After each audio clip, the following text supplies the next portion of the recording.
I'm hitchhiking to El Bolson from Bariloche, and I am hitchhiking again because I missed my bus, and I'm trying to get to Punta Arenas by hitchhiking. I am hitchhiking again. I think hitchhiking is addictive.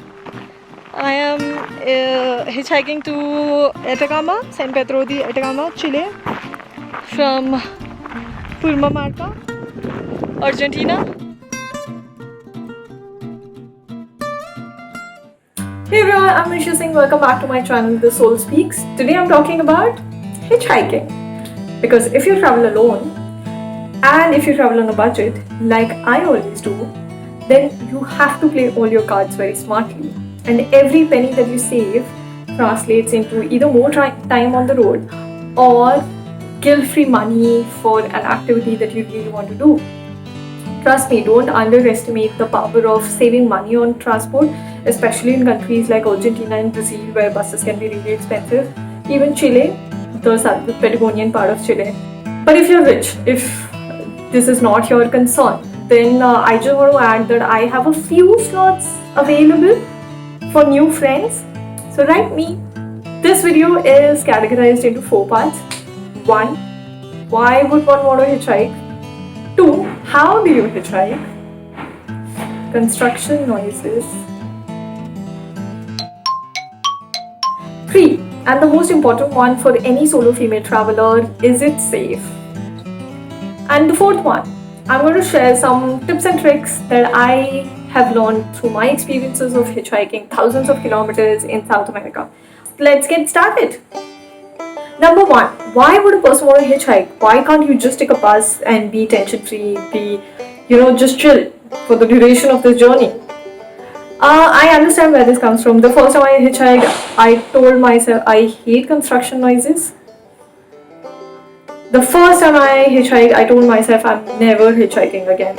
But I did the very next day, in fact. Because it's a lot of fun. The entire duration of the journey, it feels like you're alive throughout, unless you get killed by your driver. Sorry, just kidding. So most of the times when I took buses in Brazil, Argentina, and even Chile, the bus was partially occupied. I was sitting alone on both the seats. Because buses there are quite expensive, a lot of local people tend to plan their travel in advance and take a flight which can come out cheaper than taking a bus. So there's very little interaction that is happening throughout your journey. However, when you hitchhike, you get to interact with local people.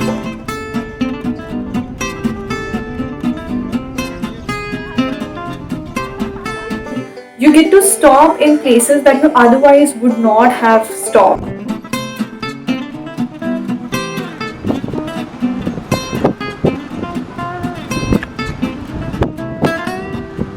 This big a rainbow I've never seen in my life. Because you would want to maximize the money that you're spending to complete this journey. So you would want to complete the journey, reach your destination, even if you see a really beautiful place out of your bus window. The probability of you getting down at that place is very low. I've never done that. But whereas when you are hitchhiking, you have to break your journey because most of the time these people are not going until your final destination. They would drop you in between. You have to keep taking rides. And you get dropped at beautiful locations. Trust me, some of the most beautiful lakes I saw while I was hitchhiking. Yeah, so that is primary reason why people hitchhike, because it is fun. And of course you save money. You save money in this whole thing. Buses were really expensive, in Patagonia especially. 2. How do you hitchhike? It's very simple. Like you probably would have seen in some movie or the other. I'm going to slip out of the video. Like this. It's very simple. Just extend your hand, put your thumb out. That's how you hitchhike. Some of the people like to have a placard with them. I never had one, so I don't know if it makes a huge difference. I would just stand in that direction, whichever car wanted to stop, and and whatever distance I could cover with them. That's how I hitchhike. One very important thing to remember is that you have to get out of the city to start hitchhiking. So you probably would have to take a transport or walk out of the city limits. It's not easy to hitchhike within the city limits. People don't, I don't know if a lot of people understand that. So yeah, just get out of the city limits to start hitchhiking. And as hitchhiking etiquette goes, if there's already someone standing there where you intended to start hitchhiking from, then you have to walk past them and stand after them so that in case a vehicle stops, it stops for them first because they came before you. Simple manners.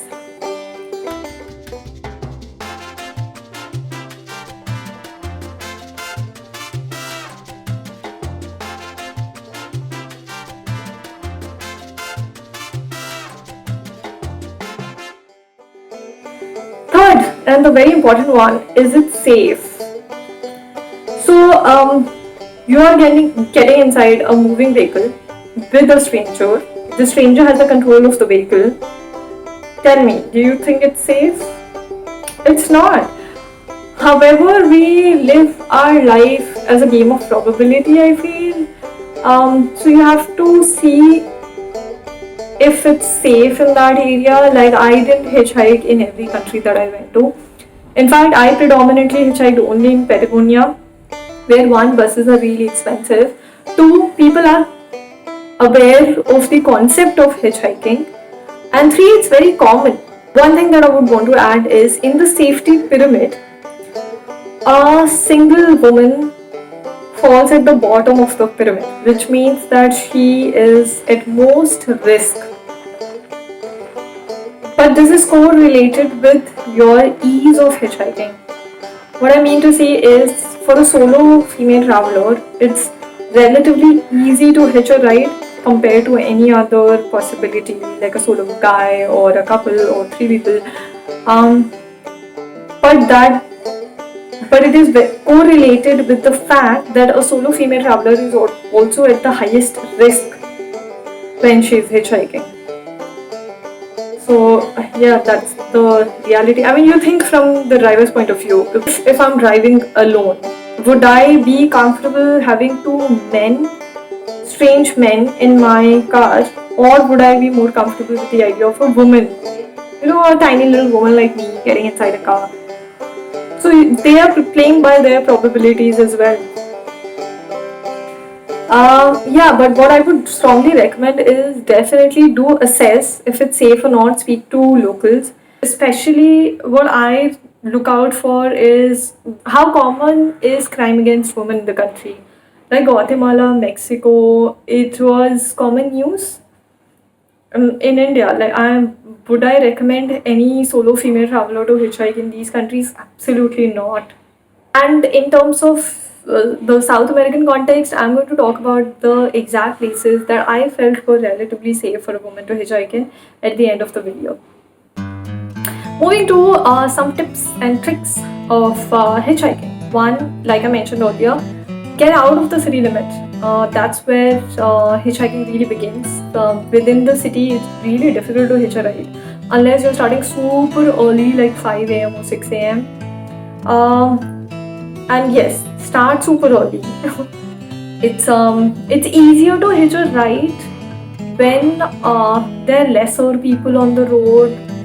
Also, one of my go-to vehicles, whenever I would see this vehicle, I would know that the probability of them stopping was very high, were trucks. And these trucks travel long distances, so you'll be able to cover good distance in one ride. And they start early in the morning. So if you start early, it becomes easier to hitchhike. That's what I've noticed. Also, hitchhiking takes longer than taking a bus. So you should account for you should account more time to cover that distance. I personally also made sure that I was stopping for the day before sunset. So I would time my hitchhiking like that. Like, even if I had 2 hours, an hour left for sunset, I would probably stop for the day, because I didn't want to reach a new place in dark and then look for a place, because these places were also unknown if you have not reached your final destination. So I personally do that mostly while traveling, that I try to get back to my hostel or stop hitchhiking before sunset. Other thing is, do carry snacks, because a lot of times you're Ruta 40. I don't know what is it called. Quarantine? Ruta Quarantine? It's it's wilderness. There's absolutely nothing by the side of the highway. There are no shops, there's nothing to eat. You'll starve if you're not like if it takes too long to get the next ride. Then have some snacks on you. I used to carry nuts and bananas all the time. I had also bread, cheese, peanut butter. That was my go-to meal. I would always have it in my backpack, and it came in handy a lot of times. So do carry snacks. Some of the other common things you'll see in a lot of videos would be look slightly presentable. Like don't stand by the road looking like you've not showered in days. Don't look like a criminal. Smile. A lot of people would also say make eye contact, but that way I've personally noticed that the driver feels responsible to give you a response, like are they not going to stop or they're going in a different direction. So that does help. Try and do that. And one thing that I want you to remember is something that I didn't know in the beginning for a few days. Never take hitchhiking, like being declined for a ride personally. Hey, so the car didn't stop, and I'll wait, and I'll wait for other cars. It's raining here. This person could have had a bad experience in the past, and it is difficult to trust strangers when there's so much negativity around us. So don't take it personally. Just remember that this person has declined, is not comfortable getting a stranger in their car. It could be for any reason. Don't think that, oh, do I look like I initially used to always think, do I look scary? Why did this person not stop? Do I look like a threat? Don't take it personally. Coming to hitchhiking in South America as a solo female traveler, what are the places that I would recommend? I personally hitchhike mostly in Patagonia, of both Chile and Argentina, because it's safer there. There people are familiar with the idea because a lot of travelers are hitchhiking there. So I started hitchhiking in Patagonia when I missed my bus from El Calafate to Ushuaia. But if I could go back, I would cover the entire distance of Patagonia through hitchhiking. I had great experiences while hitchhiking in Patagonia. And why did I not hitchhike in Bolivia and Peru also Ecuador was because the buses were really cheap there. The locals are not very familiar with the idea of hitchhiking. Also, I felt, just my personal experience, I felt the locals in these countries were not as warm as the locals in Argentina and Chile. So I didn't feel comfortable hitchhiking in these countries. And the buses were really crowded, so I was having constant entertainment in the buses as well, unlike Brazil and Argentina and Chile. One more thing is to learn to say no. If you have absolutely any feeling that this ride is not the safest ride that you're going to take, then feel comfortable to turn down that ride. And if you're in the car and that's when you start feeling it, then maybe get out at the first opportunity at a petrol station, or if your driver stops for whatever reason. Yeah. That's it. That was my experience of hitchhiking in South America. If you have any questions, let me know. Do let me know if you would consider hitchhiking in South America. Yeah. Thank you so much. Have a great day. Bye bye.